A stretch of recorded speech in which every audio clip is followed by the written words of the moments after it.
بسم الله والصلاة والسلام على رسول الله. علشان الخرسانة توصل للإجهاد أو القوة اللي موجودة في التصميم لازم نعالج الخرسانة.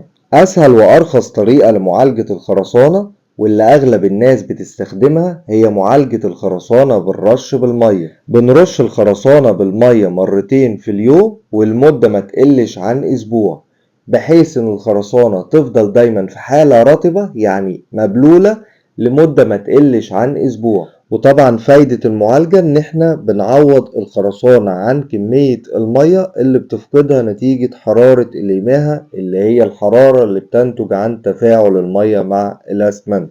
طيب هنفترض إن احنا شغالين في موقع والموقع ده مفيهوش مية نهائي، أو صعب إن احنا نجيب فيه مية، أو المية بتيجي غالية وعايزين حل بديل ممكن يكون أرخص من المية. أسهل حل هنا إن احنا نستخدم المعالجة الكيميائية في معالجة الخرسانة. فكرة المعالجة الكيميائية للخرسانة إن احنا بنرش الخرسانة بعد الصب بمادة كيميائية. المادة دي بتمنع المية اللي موجودة في الخرسانة إن هي تتبخر، وبالتالي الخرسانة بتفضل محافظة على المحتوى المائي بتاعها.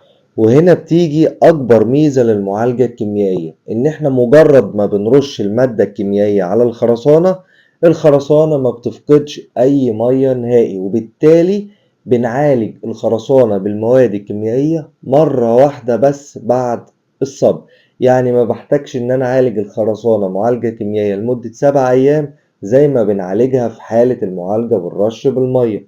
طالما هعالج الخرسانة معالجة كيميائية يبقى هعالجها مرة واحدة بس وفي يوم واحد بس.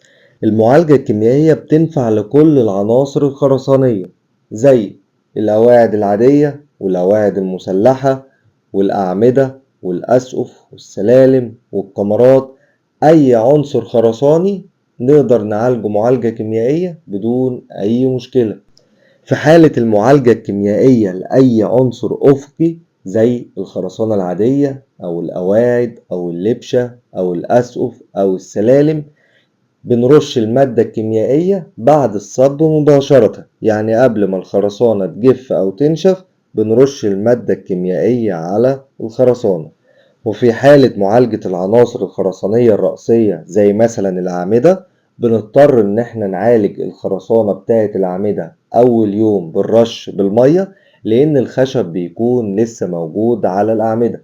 ولكن بعد مرور 24 ساعة أو 48 ساعة أو بشكل عام بعد ما نفك الخشب من على الأعمدة بنعالج خرسانة الأعمدة معالجة كيميائية مرة واحدة بس، وبكده بتكون انتهت فترة معالجة الأعمدة.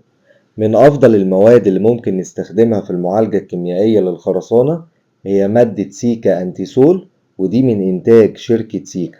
سعر الجيركن ال20 كيلو من مادة سيكا أنتيسول 1350 جنيه، ونقدر نشتريه من أي محل مواد بناء أو من أي موزع معتمد لشركة سيكا.